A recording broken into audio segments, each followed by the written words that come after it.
Апта өте ырғалып-жырғалып Мәскеуге апаратын пойызға отырдым.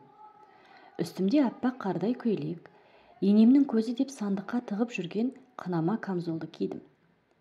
Әлгінің қос өңіріне алтын жіппен өңіржек тіккен. Түнемесі шамша жарқырайды. Басымда ақ жібек шашақты орамал. Аяғыма ыңғайлы мәсі сұққан едім.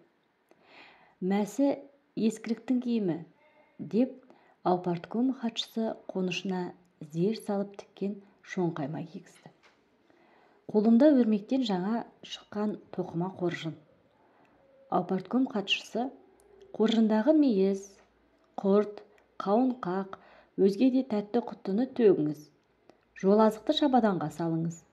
Қазақы қоржынның бір басына Ленин, Сталиннің кітабын, келесі басына аудан көрсеткіштері жазылған қағазды салыңыз, деп кеңес берді. Кейін ойлаймын ғой, сонша алысқа көсемнің кітаптарын арқалап неге сорладым? Аудан көрсеткіштерінің қаншалықты қажеті бар? Зіл қағазы екі иығым тесіліп көтеріп, барғанша қағаз арқаладым, қайтқанша қағаз арқаладым.